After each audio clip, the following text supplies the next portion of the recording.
The average hunter-gatherer worked between 3 and 5 hours a day. Not 8, not 10, 3 to 5. And spent the rest of their time doing something that modern humans have almost entirely forgotten how to do. Nothing in particular.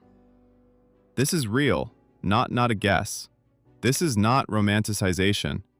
This is what anthropologists found when they actually studied the last remaining hunter-gatherer societies on Earth. Groups like the San of the Kalahari, the Hadza of Tanzania, the Aboriginal Australians living traditional lifestyles. Groups whose way of life had remained largely unchanged for tens of thousands of years. Groups who were, in terms of daily structure, living the closest approximation to how every human on Earth once lived. They worked 3 to 5 hours, then they stopped. In 1966, anthropologist Marshall Solins presented a paper that quietly dismantled one of the most persistent assumptions in Western thought. He called hunter-gatherers the original affluent society, not because they had wealth in any material sense, but because they had the one thing that genuinely constitutes affluence. They had enough food, enough time, enough of what they actually needed. And they did not spend their lives working for more than that. So what did they actually do all day? They talked. This is not a small thing. Hunter-gatherer societies spent extraordinary amounts of time in conversation. Not productive conversation, not problem-solving, not planning, just talking. Stories, jokes, observations, arguments that went nowhere. Anthropologists studying the San found that adults spent several hours each day in what could only be described as leisurely conversation, the kind of unstructured, purposeless talk that modern humans almost never have time for. They played. Adults played.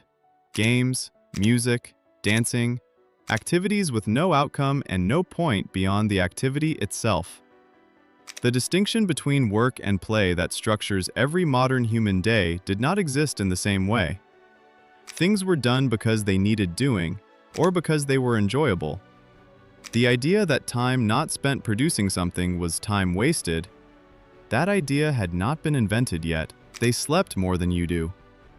Studies of hunter-gatherer sleep patterns consistently find average sleep durations of 7 to 8 hours per night, with additional rest periods during the day.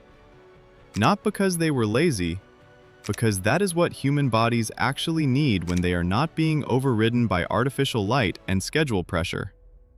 And they walked. The physical profile of a hunter-gatherer day was not the explosive, dramatic activity of popular imagination. Constant running, constant hunting, constant physical struggle. It was mostly walking. Slow, sustained, low-intensity movement across the landscape. Between 6 and 16 kilometers per day. The human body was built for this kind of movement. Long, slow, continuous. Not for sitting at a desk for 8 hours and then running on a treadmill for 30 minutes to compensate. Then something happened that changed every single one of these things. About 12,000 years ago, humans began farming. And this is where the story gets uncomfortable. Because farming is almost universally presented as progress, the development that allowed civilization, cities, writing, science, everything that followed. And in terms of population, it was. Farming fed more people per square kilometer than any hunting and gathering territory could support. But for the individual human doing the farming, it was, in many measurable ways, significantly worse. Skeletal remains from the transition period between hunter-gatherer and agricultural societies show consistent patterns. Farmers were shorter than their hunter-gatherer predecessors. Their bones show more signs of physical stress and repetitive strain. Their teeth show more decay from grain-heavy diets. Their lifespans, on average, were shorter. The diseases that would go on to kill hundreds of millions of people, smallpox, measles, tuberculosis, emerged from the close proximity of humans and domesticated animals that only farming made possible. And they worked more, significantly more. The agricultural day was longer, harder, and more relentless than anything hunter-gatherers experienced. Seasons determined survival. A failed harvest meant starvation. The leisurely 3 to 5 hour workday was gone, replaced by dawn to dusk labor tied to cycles that did not care about human needs. The factory finished what the farm started. The Industrial Revolution did not create the modern work schedule from nothing. It took the agricultural relationship with time, labor as survival, rest as recovery between labor, and mechanized it. Added a clock. Added a bell. Added the concept that your time belonged to someone else for a fixed number of hours per day in exchange for the means to survive. The 8-hour workday, the 40-hour week, these are not natural structures. They were fought for by labor movements against employers who wanted 12 hours, 14 hours, as many hours as the human body could sustain before collapsing.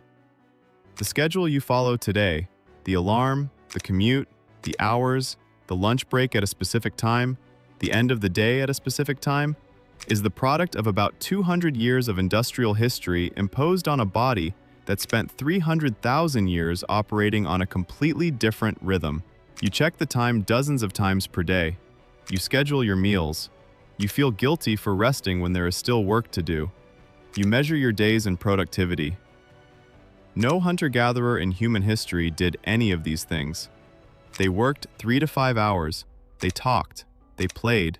They slept. They walked through the landscape their bodies were built for. And when the day was done, it was done. Not because there was nothing left to do. There was always something left to do. But because they had not yet invented the idea that there should not be.